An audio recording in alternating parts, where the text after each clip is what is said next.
Yeah. All right. Sorry, Hello, I had to say everyone. Welcome, welcome. that. Morning, Gertrude. Good morning, Dr. Manny. How are Wow, what up? you? I'm fantastic. How are you? I'm doing well. I'm doing That's well. good This to hear. Saturday definitely was a slow one, so I hope that people will be either rolling out of bed to watch or, checking their Yeah. phone to watch. But Yep. either way, it's going to be a great topic today. I've been thinking about it all week. We're gonna Love talk and about love. Loved to love.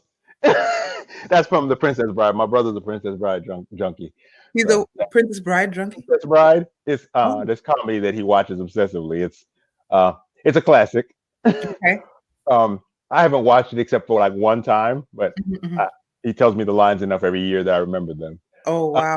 I yeah. don't think I've heard of it apart from the movie. Is it the movie? Yeah, no, it is a movie. Okay. It is a Okay. movie. It's just got a Glad ton I'm of aware. weird lines that my baby brother runs into the ground, and a lot of my friends like run into the ground for some reason. Oh, Uh, I yeah, might have to watch it again because I'm not familiar with yeah, why there's but a hype or a renewed hype. that won't help because I've watched pieces of it again and I don't get it. You still don't get. I don't get it. I think it's a good movie. It's a good movie. I think it's the little tribe thing. Yeah, Oh, very nice, yeah, very nice. I see that yeah, we have a viewer. Um, I don't see their name, but yeah, welcome.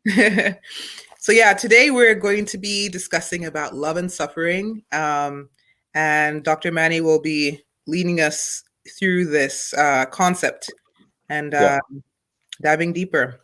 yeah. Let's get it. All right. So there's two main concepts on the table here: the concept of love and the concept of suffering. I want to zoom in first to the concept of love, um, and clarify that I want to look at love in two ways. There's the love that we were taught in our younger years. So this is sort of a naive notion of love. And then there's a more mature, collaborative, constructive, nurturing, healthy love. And that love, I think of it as a spiritual, abstract, aspirational, value-based entity. It's something that's within us that we project out into the world. Hmm. So those are the two things I want to make sure we put up front. When I say suffering, I like to go ahead and clarify the difference between pain and suffering. We suffer through our narratives. You know, you and I could be sitting in a room, and the room could be hot enough for us to be in discomfort. But if I'm sitting there thinking about the fact that every time it got hot, my grandmother would pop me in the head for not sitting properly, and it's the absurdity of it is what makes it elegant. You got to realize that like they say, everyone is going through something. So when you see someone sitting there, they may be sitting there next to you suffering. Another thing to consider, especially with high performers like us, Yes. is that you could be living in your mansion suffering. You I, could I be I've heard of that a lot. That's suffering. we look at people like Robin Williams Exactly. who committed suicide, and he was a successful person. Yeah. We thought. Yeah. Yeah. Um, Yeah. yeah. And so one of the things we want to look at is how to not turn love into a source of suffering. Hmm. And so ultimately, if you look at the three ideas that we just brought up front, uh, there's a little bit of foreshadowing that somehow it's going to be that we look at our idea of love and move from a childlike notion of love that is a separate, ego-driven, scarcity need-based love, Hmm. which is suffering ultimately, because Need based yeah, it's a love. scarcity love. It's this love that we're chasing because we feel like we're missing something outside of ourselves. And Yeah. this is the projection love, where this is people who don't feel beautiful, so they need a trophy wife. People who don't feel like they have status, so they love their car, they love their material possessions that Hmm. symbolize the arrival. These are people who can't really enjoy your success for you because of their lack of ability of appreciation, usually because they sit in a zero sum game scarcity mindset where they believe if you have more, someone may have less. And since they're insecure, they worry they might be less. So Hmm. now the problem with that is that means that some people, when you're able to carry love while you're not with them, basically an awareness of the love within you, it threatens them because since they have a need based love, where they need you there constantly. And they call this object persistence. The Wow. ability to remember that someone who loves you when they're with you loves you when they're away from you, or someone who loves you when they're happy with you still loves you when they're disconnected from you, or when they're giving someone else attention or whatever. Mhm. So these are subtleties in stories that get triggered in our minds so that we can be in a place where there's an opportunity to be blessed. And this is where the metaphor of blocking your blessing comes into play. Ego blocks blessing.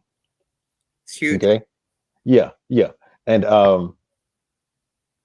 if we want to talk about it in terms of spiritual terminology, Mhm. because the love we're looking at is ultimately is self-love that is projected outwards. Self-love Okay. outwards. Exactly.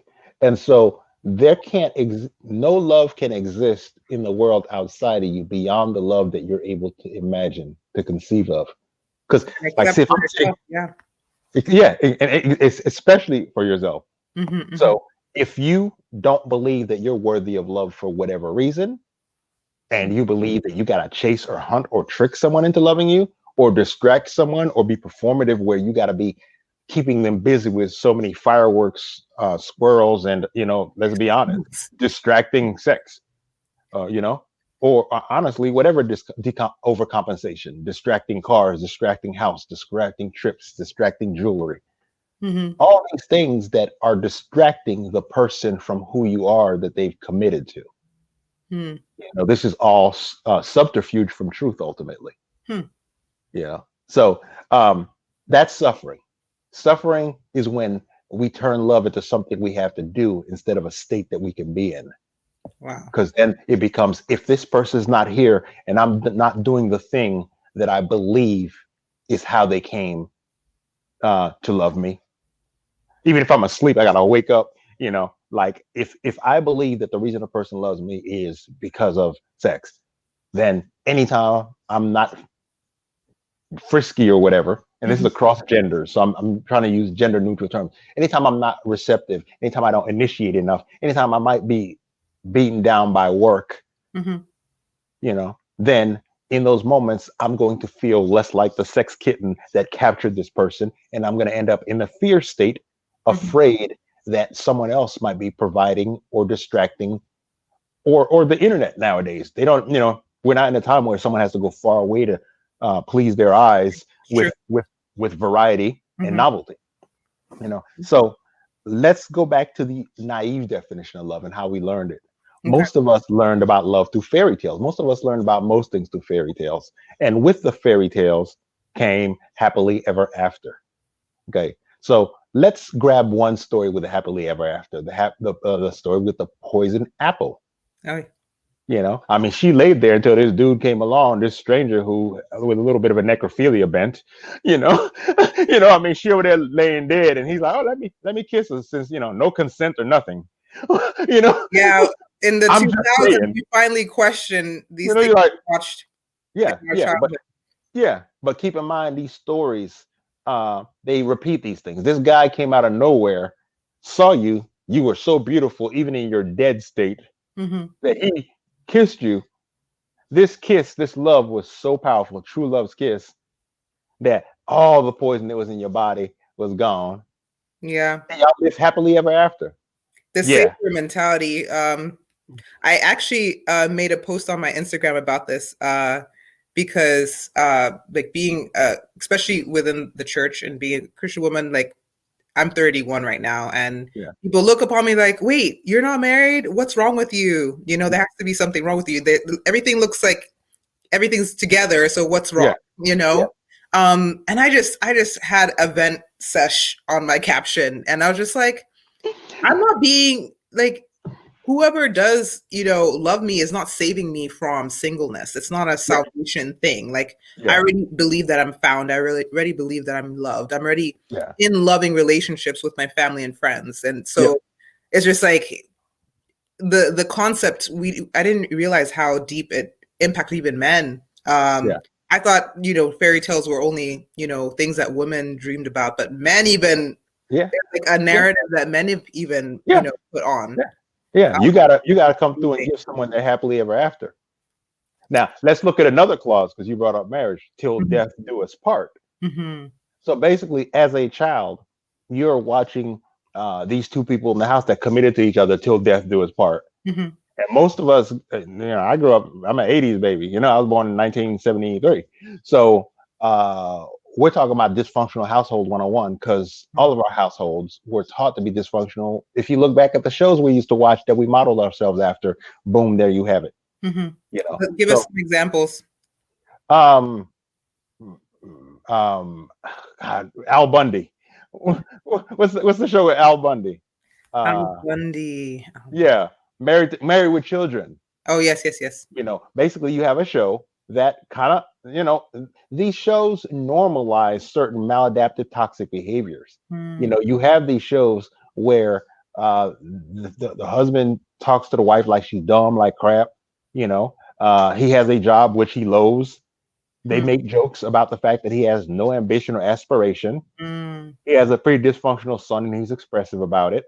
He has a daughter who they all make overt jokes about her promiscuity Oh. and her being a typical quote dumb blonde, to use the stereotype that they're carrying. All these tropes are embedded within these adult fairy tales, Mhm. and they come in different forms. We were watching Home Alone 1, Oh. and because I was like, let my daughter watch it because it's a Christmas movie, and I've never seen like such a toxic holiday movie.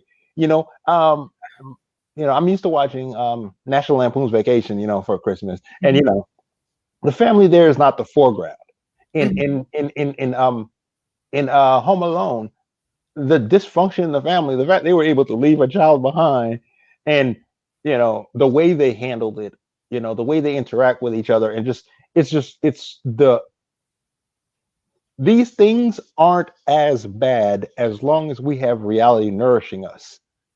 We don't realize how much we're programmed by the TV to then turn around and have confirmation bias around it. And Mhm. this particularly happens in our deepest need. Our deepest need is love. Mhm.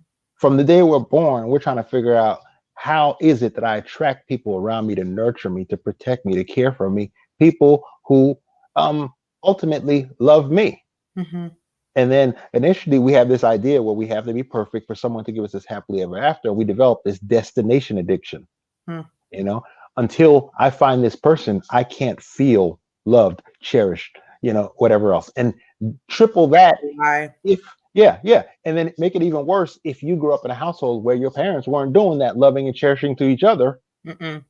and they're not doing so much loving and cherishing to you in a healthy way. They're doing sort of a toxic triangulation triad, using loving you as an object. So objectification, narcissistic love, preoccupied love. Mhm. Parents who are preoccupied with the relationship to the point where they don't necessarily function. Parents who are preoccupied with dad cheating, mom drinking, mom whatever, dad gambling. All these real things that we actually got to see our family go through ourselves. So we didn't watch how the TV family handled it. We got a dysfunctional template right at home, Mhm. Mhm. you know? And then from there, we're like, if this is the love that I was raised with, what is the love that I'm deserving? And how to communicate it, because some Yeah, people, they know that there's more out there, in the sense of, okay, this is not it, you yeah, know. yeah, But I remember an aunt of mine shared with me, is just like, she was just like, don't focus on what you don't want to be, focus on what you want to be, because if you yep, whatever you focus on, you'll become. yeah, And I'm yep, just like, what? I mean, yeah, so like, if you see my Instagram, I have all these, beautiful Black families, yeah, with healthy fathers. So they show on yeah, Instagram, yeah, but healthy fathers and healthy, kids, and just healthy families on purpose, yep, to put that image in my head of, yeah, okay, you know, yeah. their I mean, you're standard. priming your subconscious to gravitate towards that as your norm. Yeah, Yeah. yeah, yeah. And one of the things to be aware of is we look at where we're taught love early. So on Mhm. the first level, you have love in your household, whatever version of love we're taught there. That love, chances are, it didn't feel unconditional, because a lot Mhm. of us who came from scarcity places, our parents, they might still love us at different times, But a lot of times that love was busy, hurry the hell up. This is a crisis love. We were, loved in fight, flight, freeze, faint. Love and sympathetic, and I don't mean sympathetic like, oh, I'm being sympathetic. I'm talking about medical sympathetic, like fight, flight, Mhm, mhm, So there's this love there's love conflated with guilt. When you have parents who weren't able to provide enough for you, whether it was in time, structure, emotional availability, or mhm, whatever those other things are, because they too were taught a constrained, scarcity based version of love, mm, then they propagate that downwards. Now, what happens with that often is we're taught that value is outside of us. A lot of times, and this is a sneaky way that self loathing kicks in, because you'll be in a household where you get teaspoons of love, you get withholding of affection, you get withholding of praise, you get vacillations of your sense of worth based on triangulation and drama in the household. Sometimes you feel loved, sometimes you feel devalued. These are typical situations ripe for cultivating a personality disorder and an anxiety disorder. mm, It's just that sense of safety about who you are that is dependent on either performance or appeasement of others leads to you becoming a workaholic, a perfectionist, a people pleaser, mm. one who fawns over people in power, one who is easily persuaded, one who is easily dissuaded, all based off of external validation. Cute. Now, the more mature love is love based on vision, love based on standards and principles.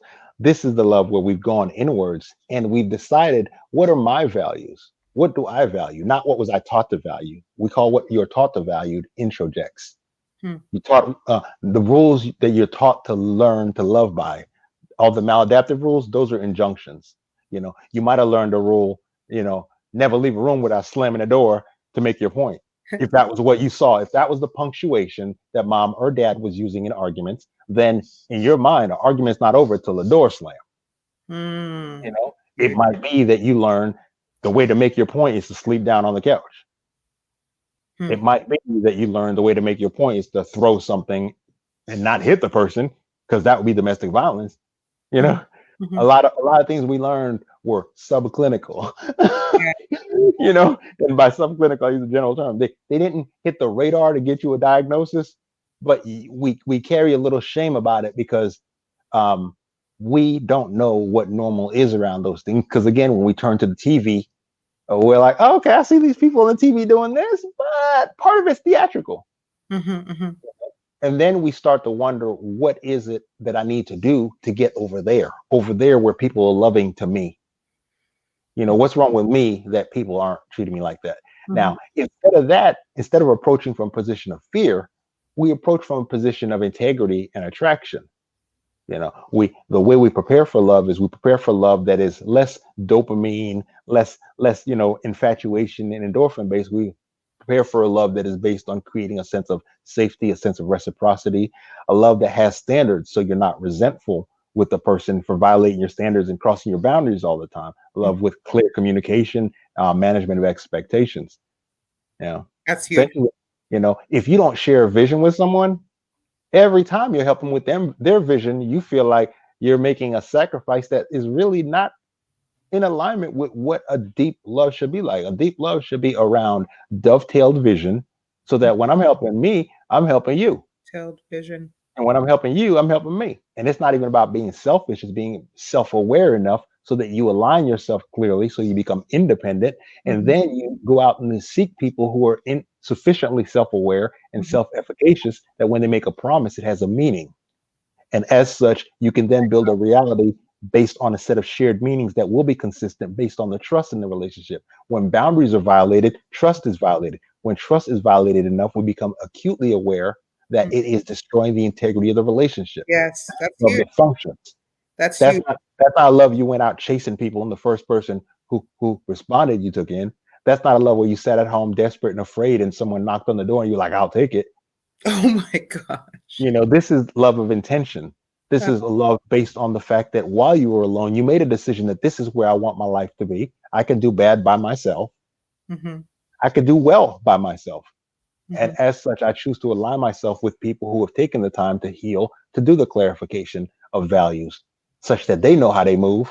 And they know their intentions so that there are no hidden motives. Mhm. The reality we're creating is a reality that is in alignment with both of our future visions. Yeah. So in engaging in this, we're loving ourselves in the process, Mhm. and we're not self-sabotaging every time we contribute to the other person. Hmm. Yeah. Or building up an internal resentment of like, Yeah. I am. It's like this is. I think there, because we spend a lot of you know, our single time, going to work or, sewing into other people's vision. Like when it's Yeah. now a love romantic relationship where you're, sewing into your future, it's like, okay, no, now this is not just about other people. This is about an us thing, Yeah. It's Yeah. not just Yeah. about, I go to this place, I get a paycheck, I, sew into this vision or build this company or organization. Now it's like we're building a life Yeah. building a Yeah. life together, and there's a communication that's needed so that what you have to bring to the table for this bigger thing is considered, whether it's a Yep. man or a woman or Yep. whoever. Yep. So And it's valued and appreciated. and exactly. So I think both men and women or whoever, because the day and age we live in, so whoever coming to the table, what if they feel like you know their voice is the only one that can be heard, or their vision is the only one that can be heard, they might see their partner, silencing themselves, and they're like, wait, why don't you want to give feedback? It's like Yeah. whenever I try to, it gets silenced. Yeah. So Yeah. I think Especially if they were conditioned like that in life, so they assume that's how love works. He's the provider, protector. yeah. Yes, and that's something that I wanted to touch on of love as Absolutely. is that, like, for example, I come from an African background, and that is still ingrained in even Afrobeats. If you listen to Afrobeats, there's songs that say "money fall on you," banana, like Gucci and banana, all that Dolce, Yeah. how do you say it? Dolce and Gabbana, that Oh, yeah. you like Yeah. all this wealth or providing for a woman is, it's like there's another song that says "chop my money," like Yeah. all songs speak Oh, about I'll be jamming to that. Yeah. yeah, but if we listen to the words, like all these songs are speaking about a social standard of what a man does in Yeah. pursuit of a woman to display his love or attraction to her. Yeah. And what that doesn't enable or provide is the woman to love him for who he is, in that dating period. And in the event of life happening, in some people's case,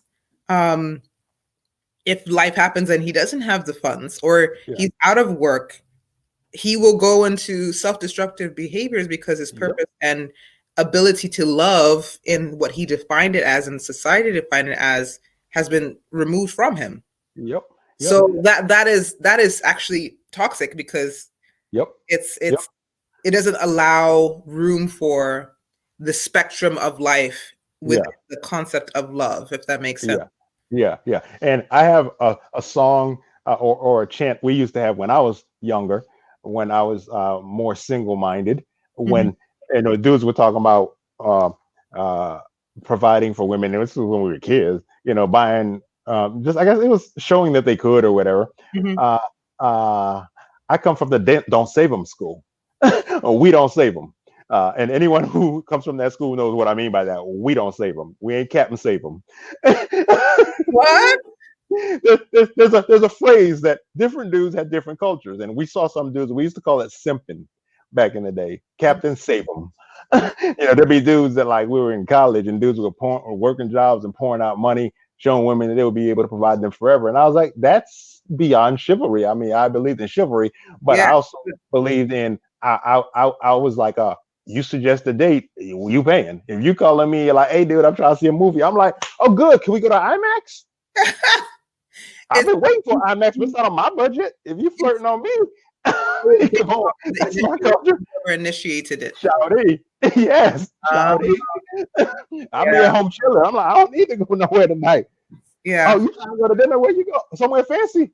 All right, let me put my suit on. You picking me up? It was your idea. But Dr. Manny, that is sometimes where women fall in the trap even of dating older men, because people who were their age in high school, or their age in 20s or whatever younger I never thought is. of that.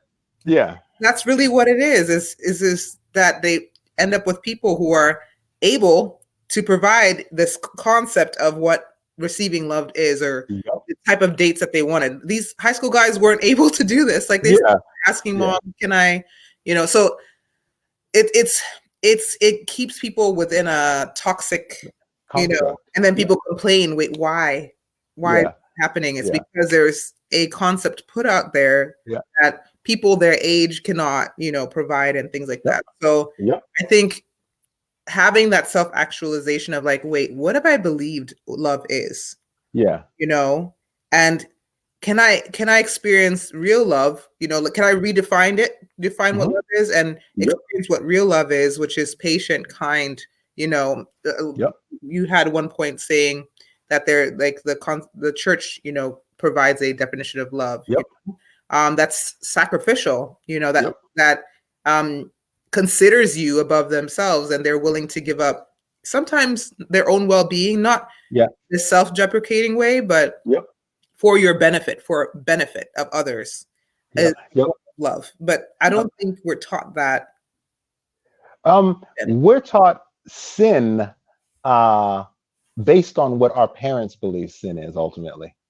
And sin, the core definition, I think sin, I like the definition of crimes against yourself. And by self, I mean your self construct. Because often we refer to the devil as the ego as the devil, or our demons. Okay. And those demons, those stories that come into your mind. Our flesh. You say what? Our flesh.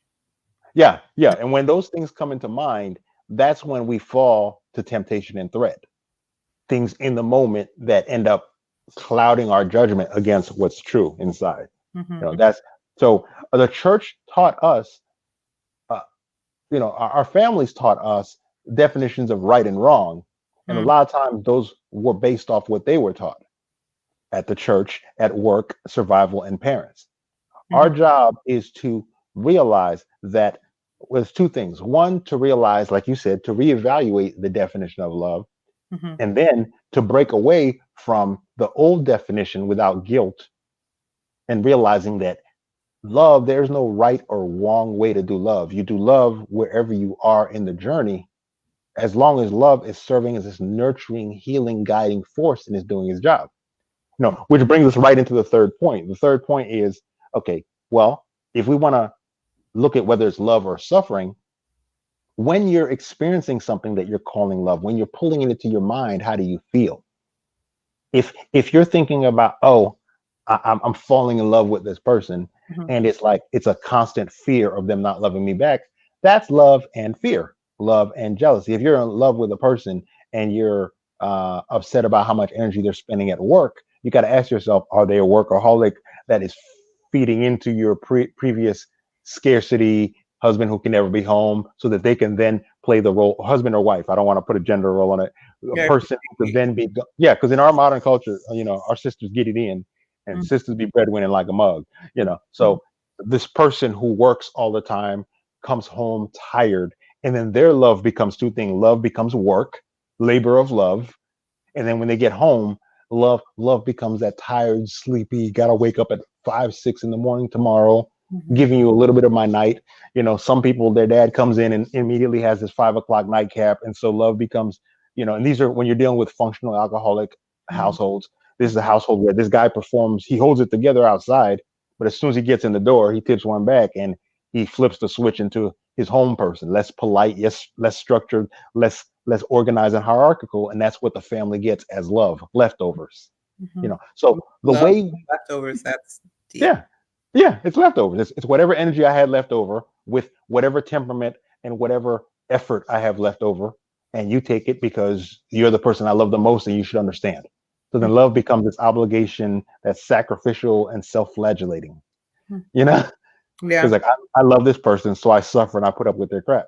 So people in that household, when it's time to look for love again, they're going to be like, what do I want love to feel like? Well, the love that I knew, that when I saw two people had promised till death do us part, it was a love in which they sat across the house from each other. And, in some cases, they stayed together long enough for us to turn 18, A lot of people were like, we're together for y'all. We're together to raise y'all. As soon as y'all leave, we're leaving. So people might go looking for someone they could be with for a few years until they raise kids on a subconscious level. Mm. Because we're not thinking, what do I want from life and love?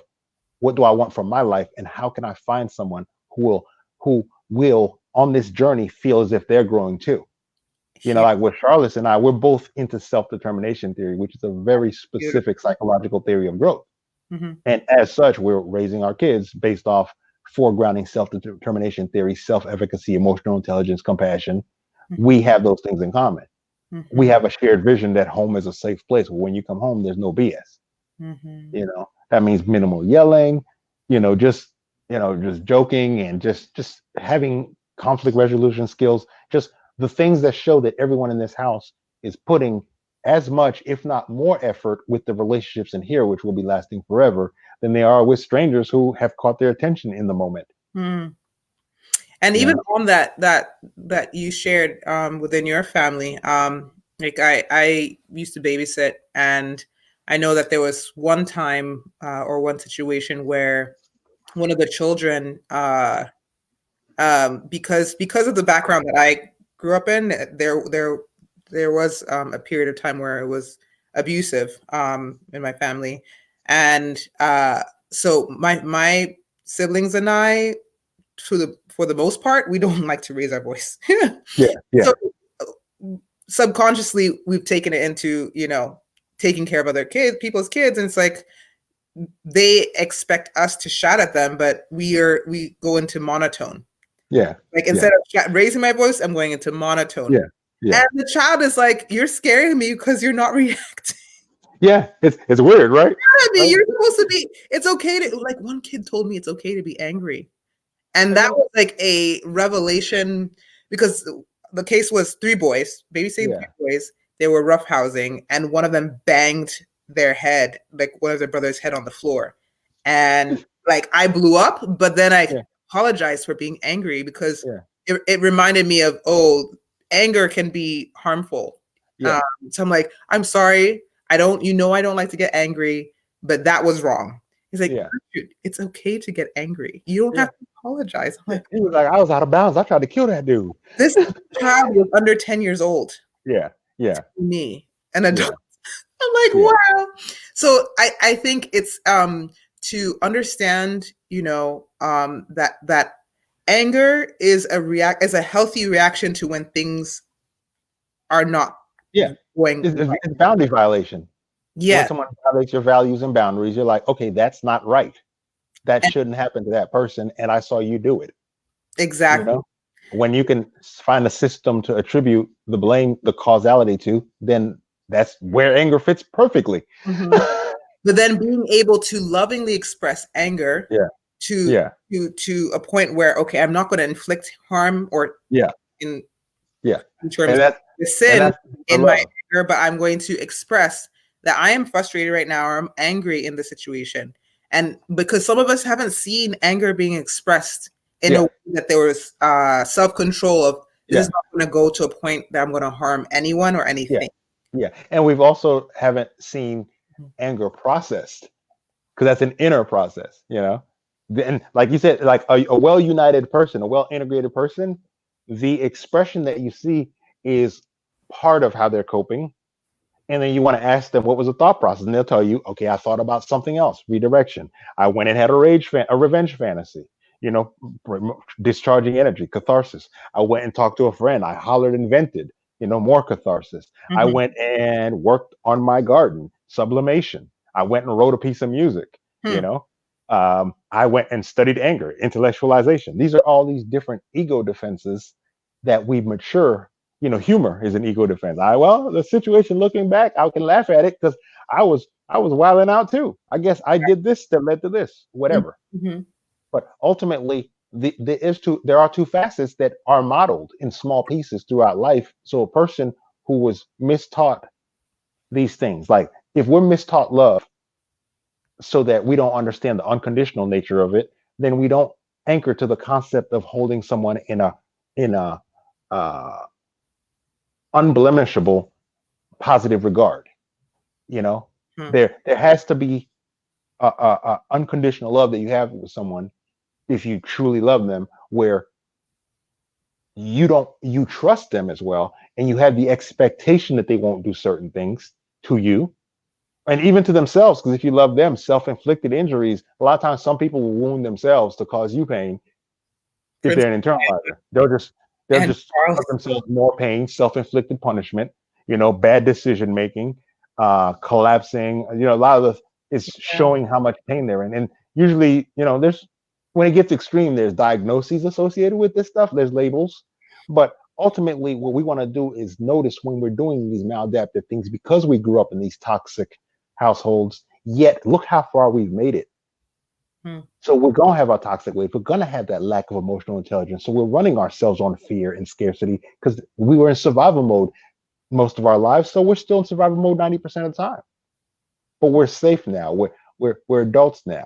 We can choose our situations. A lot of times, if we're a captive audience in a relationship, Mhm. we can be like, okay, I need to change the dynamics of this relationship. I might need to bring someone outside, a therapist, a coach, a marriage counselor, maybe a retreat. You might need to leave. You might need to spend some time working on yourself in a way that's independent from pleasing others. And sometimes moms or dads do that. I think moms in this generation are learning to do that, or to, Yep. because I Yep. think men for generations have Oh, we had know. treats, Right. whether it's golf, whether it's a men's trip. Whether it's sitting in Or front of the TV, ignoring everyone in the house like the house is not burning down and not caring. yeah, Men have learned to retreat even while we're there. We can retreat and shelter in place. yeah, That, and that's the new term that's come up toxic with. masculinity. And pardon? Toxic masculinity. Yeah, I've never heard about it in that context. Yeah, it's toxic masculinity. It's That's toxic masculinity projected to the house. Kids get to watch dad sitting around, yeah, wanting a sandwich made. The house is a mess, and instead of contributing, he's complaining. When mom is trying to give feedback that she wants things done, he complains that she's nagging when really it's him being emotionally unavailable. You know, mom is looking for certain positive feelings, so she might be watching TV or she might be over enmeshed with the kids. This energy, when we have unmet needs, we're gonna get them met one way or another. So if yeah. we get in these relationships long term and we create these chronic need and want vacuums, then we will act out. We will cheat.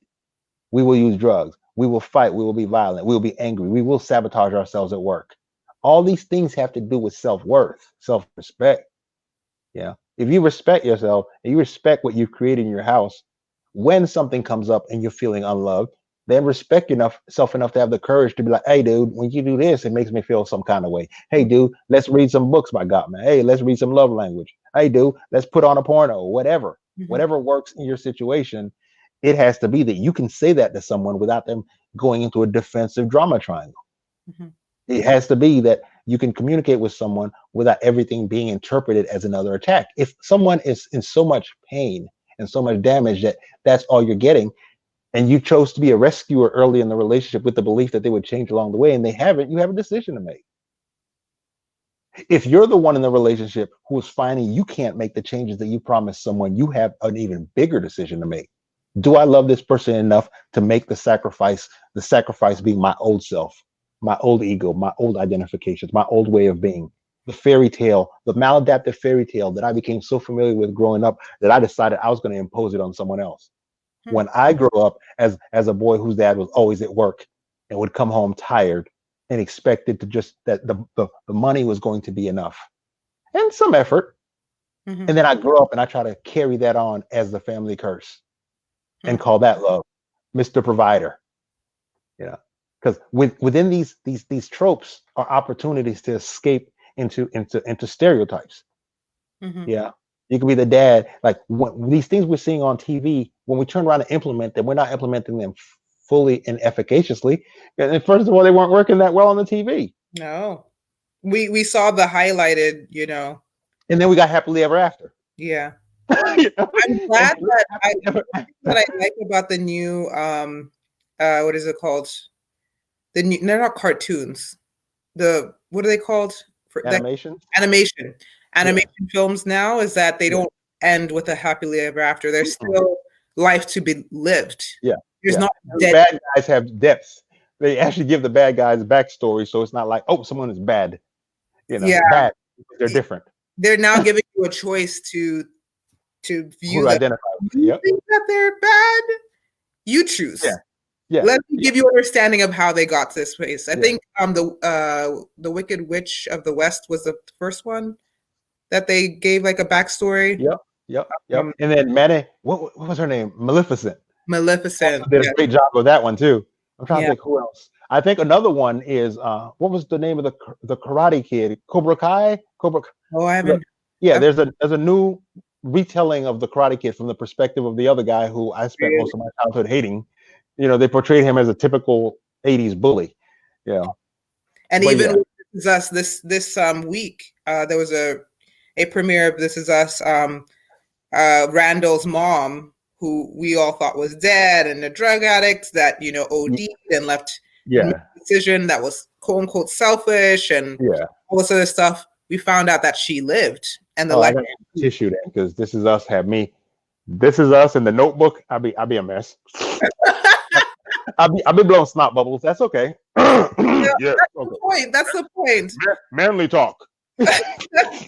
But yes, I think since we have a few minutes left, the next point that you wanted to discuss was love as it matures. Yeah. We went through love as we learned it. So how does, in your understanding, love mature from a place of duty or a place of, social construct, or even just a place of naivety of what we learned growing up?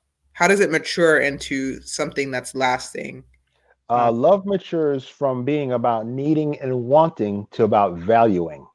When we get to the point where we have clear standards, we are defining our boundaries better and better. Because from our previous relationships, we might have some ego that's too rigid or too chaotic. We get too explosive.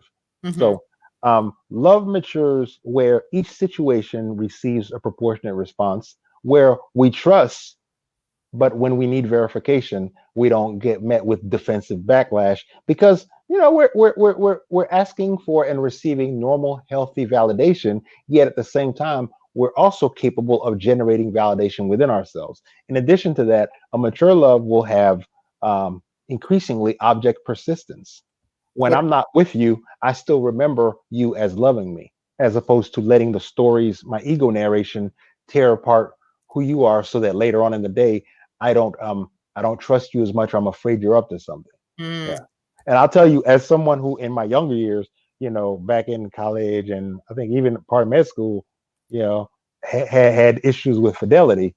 One of the key things that I remembered, one of the ways that I would let myself off the hook was always working up a story in my head that since I could see this person, they probably didn't love me anyway, and they were probably likely to cheat. And then, whatever cue, ultimately, these are ego narrations where it would end in, okay, well, if that's the case, then this lady that's flirting me right now, it's okay if I entertain her for a little bit, just in case my relationship goes bad.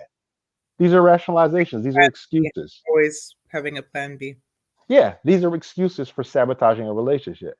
Because the second you start to do the math in your subconscious of creating another situation, you've violated the intentions of a relationship in which you promised someone you wouldn't be out looking for their replacement. And here's another thing. The second you do that, and this is the concept of projective identification, the second you out there looking a little bit subconsciously, your brain, which doesn't want to consciously acknowledge that you out here warming up to cheat, is going to start wondering what's she up to anytime you don't know where she at. Because you're wondering if she planning to leave too. And then you get the catch 22. Then because you start assuming she's doing it too, you start doing it more, which leads to you thinking about it more, which leads you to more believing that she's out there doing it because she's spending less time with you. And she's spending less time with you because you're spending more time hiding, dodging, planning, shopping, or whatever you're doing for the other situation. That's huge. And I've seen that, in movies and things like that of, partners coming back and saying, oh, what were you doing? Or, why were you out? You're flirting with your coworker or something like that. When we in the movie are seeing what this person, how can you still, how can you still? It's perception. We see what we believe. You know, they say seeing is believing, believing is seeing. Because if you don't believe it, then you will bend reality to a narrative that fits your existing templates. Oh Yeah. my. So part of preparing for love is learning to love yourself and developing gratitude and appreciation. Appreciation for the little things and appreciation for the flaws, weaknesses, shortcomings without turning them into things you judge a person for. Because Mm, if you're judging a person every time they make a mistake, same magic trick if you were cheating, if you were planning to cheat. If you're looking for reasons to accumulate demerits against your significant other, accumulated. then you assume that they're also accumulating demerits against you. And as such, you can't have a full, positive, highly efficacious belief on the relationship. You Yeah. know, because you're keeping a list in hope so that when it comes time to defend your relationship, instead of addressing the list they bring forward, what you're going to do is be like, well, I got a list too. You're doing the same thing. Well, you do it worse than me, which is not an effective way to exchange information. Because when you're saying to someone, you do the same thing, you're deflecting, you're not really hearing their grievance, nor are you retrieving the part of you that remembers how it feels to have it done to you or remembers the drivers that did that behavior. So Mm, all these are ego-based constructs where we're not in the present. Love only exists in the present. If you love something, you're present to it.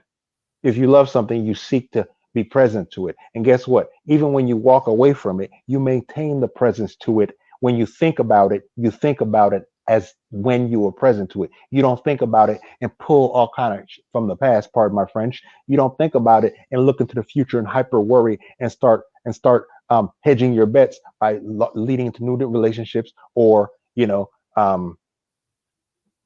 storing money away that you're not talking about to your significant other, mm, deceiving them about how you're spending, buying things for yourself that you're not bringing into the household, secretly, not communicating, but just all these things that violate the integrity of the relationship. Once the integrity of a relationship is violated, then the relationship can no longer be the ground that you use for reflection of yourself because you no longer trust what this person's saying. Because when they're saying stuff, you're wondering if they know something that you did that you haven't gotten caught for yet. All that stuff adds up. All that stuff is computing energy.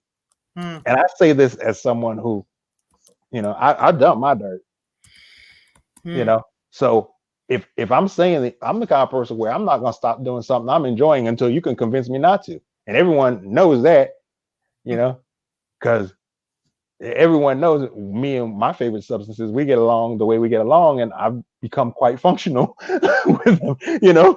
So the part of maturing is not turning love into something you're addicted to, not turning love into something you're dependent on, not turning love into something that is conflated and distorted into something that someone else uses to abuse, undervalue, or control you. Love is a nurturing, healing, expanding force. It's something that makes you want to be here. It makes you want to be in the now. Mm. It makes you like when we are in pain, our attachment system kicks in. We automatically think of the faces of the people who love us most. Mm. Now, when the people who loved you most had a toxic version of love, love conflated with guilt, love conflated with scarcity, love conflated with shame, love conflated with undeserving, And some, love with materialism, yeah. love with abuse, Mm. love with withholding of affection. If those were the models you were taught, anytime you're in a situation where you want to know who am I, and you retrieve the pictures of the people who love you out of reflex, that's how our software works, and then you go looking for how they feel about you to get a copy of your best self, you end up with this distorted conditional copy. And then you end up in a compulsive action. Oh, my family loved me as long as I didn't mess up my dress and my church shoes. My Mhm. family loved me as long as I was heterosexual. My Mhm. family loved me as long as I never said anything about the woman that dad accidentally introduced me to that I come to realize that something's up with. The Mhm. love becomes leverage as opposed to this unconditional entity. The Yeah. love becomes symbolized in odd behaviors. Love becomes about materialism. Love becomes force. Love becomes about gifts that lose meaning. People buy you stuff and you're like, okay, did you buy that for me or for you? People buy stuff with hidden messages. People buying their wife a gym membership and like Merry Christmas. You know, Like, when when the love gets weird, where I can't either trust that I am in the ballpark of what you're thinking because I've known you for 20 years or 10 years or even a few months if we gotten intimate enough. If I can't kind of predict you in a relationship length and depth appropriate way, Mhm. then I'm not getting the attachment benefit, the oxytocin, the sense of belonging, the sense of oneness, the synergy of someone sharing my narrative and my vision in a way that increases the likelihood of it coming true, as opposed to me feeling as if I have to hide aspects of myself that are an expression of me, symbolic self-completion, you know, Mhm. self-actualization, collaborative self-actualization Hmm. through shared meaning making and vision. Creative So self-actualization. yeah. So I think in closing, I just want to say that to close the gap, Hmm. to stop suffering, close the gap. The suffering is in the stories. The stories are coming from the ego. The ego is activated by the fear and the scarcity. Yeah. So love is about courage, the courage to be honest with yourself about who you are and the willpower to accept it. And accepting means noticing what judgment comes up when you think about yourself, because often the Oh, judgment that comes up is the voice of our parents. mhm. When we need support the most, we will turn to these models of love because, when we're trying to figure out, oh, why is life beating up on me? We often turn to okay, I turn back to my parents, and my parents were always telling me that I made them sick. They were sick and tired of me. I made them miserable. They regretted having me. Whatever toxic phrases were your parents' or culture's Mhm. best attempt at love, tough love, discipline, whatever, that's what you end up pulling up when you need your resources the most. That's the gatekeeper to your unconscious. Hmm. So if you can establish a relationship with yourself where you're not self-alienating, where you're not keeping yourself from accessing your own memories and developing amnesia, forgetting and being scrambled because you don't want to go back inside and organize these things into a self, a conscious, deliberate self. Mhm. If you find yourself challenged when you're doing that, you want to look at what your love concept is, Hmm. where you learned it, and how to create one that doesn't depend on other people for validation. Create the internal validation, create the love alone. And there's a book, The Vortex, and it's through the Abraham Hicks, Esther Hicks folks. It's from the same people who wrote Asking It Is Given, which is a beautiful book about emotion regulation. And this is the first book that actually made me understand the law of attraction from top to bottom. The Because word the secret, who? uh, it's Asking It Is Given by Esther Hicks. So basically, law of attraction ideas. If you watch The Secret, I think The Secret, her and the lady that came up with The Secret were friends, and the lady who came up with The Secret put some of the ideas of manifesting out. But Asking It Is Given is a more meticulous book, weird but meticulous. And then The Vortex is a book about finding love alone and also getting clear on what aspects of cultural indoctrination have conditioned you to feel undeserving, unworthy, unlovable, incapable, um, like there's no good men in the world, there's no good women in the world, all men cheat, all women are materialistic, or whatever tropes you've picked up along the way. The Vortex book asks you to challenge that. Hmm. Now, in final closing, of course, I want to invite everyone over to Precision Mindset because, as we know, mayhem is for mayhem. So, the Precision Mindset group, get committed.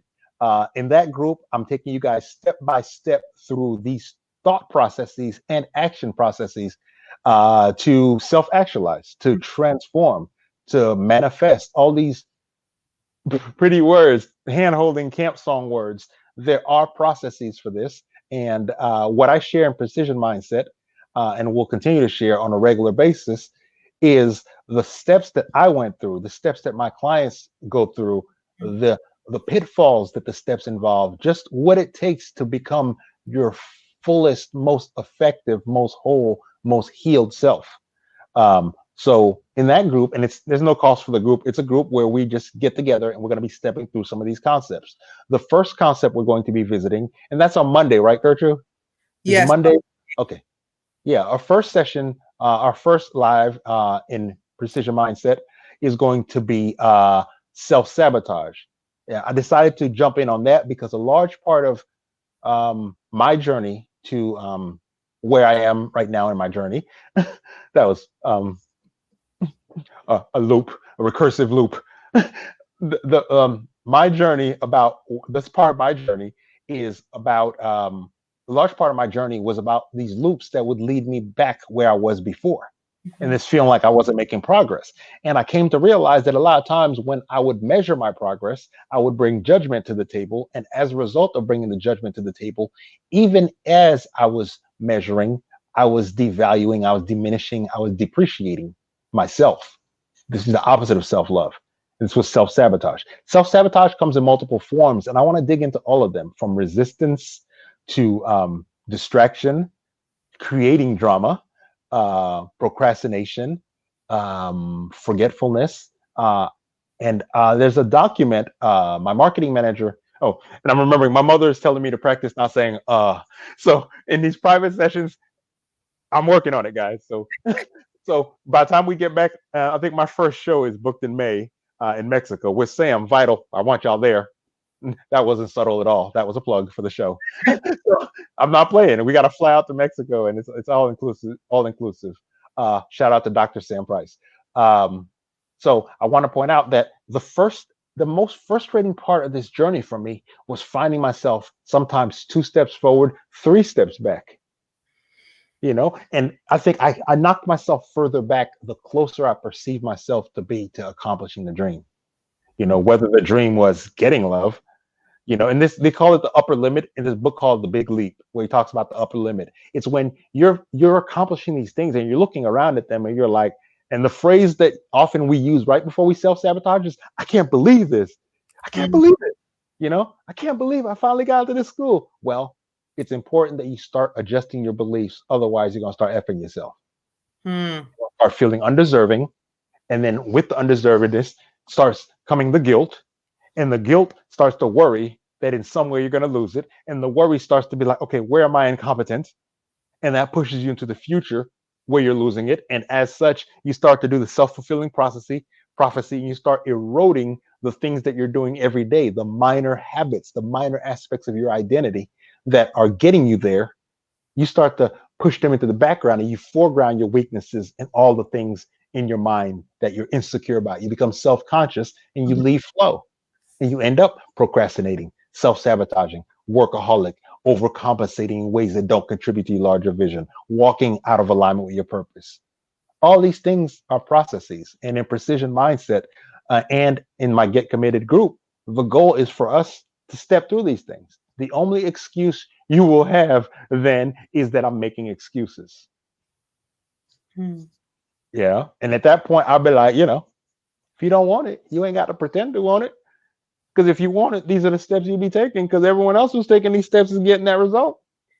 So the fact that you're not doing them, or that you're procrastinating, doing them slow motion and passive aggressive, means you don't believe that when you get there, you'll be deserving, because it's a process. Oh my gosh. Process exposes truth. Stop playing. Let's get it. I'm done. Boop. All right. So if you guys liked what you heard today and would like a one-on-one session with Dr. Manny, the first step is to schedule a discovery call. On this link that's on the bottom, you'll see a section that says discovery call, and then there's a client intake form, and you can just fill that in, click a time that you're available. And for 30 minutes, you can explain to Dr. Manny where you're at currently and places that you recognize. The first step is self-actualization. You are. Yep. Acknowledgement of I need help. Yeah. So places that you need help, and he will speak to you about the details moving forward. So if you're interested, please, you can't click it, but you can type it, calendly.com. / Is it calendly.com or is it calendly? Or did they get a .com now? Let's see. Yeah, because no, it's calendly.com. Oh, it's calendly.com now? Okay, cool. I thought it was calendly.li. My bad. Listen to Gertrude. Stuff works a lot. And that's a rule during this process. Be where Gertrude tells you to be. And yeah, I'll show there. the URL now, and it works. Yes, that's the Thank URL. you, Gertrude. You're welcome. So another thing, just to be clear, I'm doing these conversations in Mayhem because I've shifted the way I attract clients now.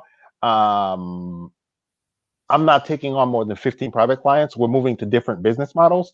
So one of the promises I made to myself when I resigned from psychiatry in that life is that I will never work with someone I don't like. Because if I don't like you, I don't care what happens to you. Okay. And I also don't work with people I don't believe in. I sorry to hurt your feelings, but if I don't believe that I can help you do the thing, I'm gonna refer you to someone who does. Maybe I'll be like, okay, you probably need a psychiatrist. No judgment. It's just that I'm expensive and I'm not gonna waste your money or time. And this ain't easy. This is an excavation process. Transformation is not a game. And the title of the bastard is Get Committed. If you're not getting committed, then don't be with us because this is commitment. Yes. I mean, you could sit in Mayhem with us all you want and swap memes. Don't get in there if you're playing. We're not playing in there. Yes. Work hard, play hard. Wonderful. Let's get it. Until next time. And have a great weekend.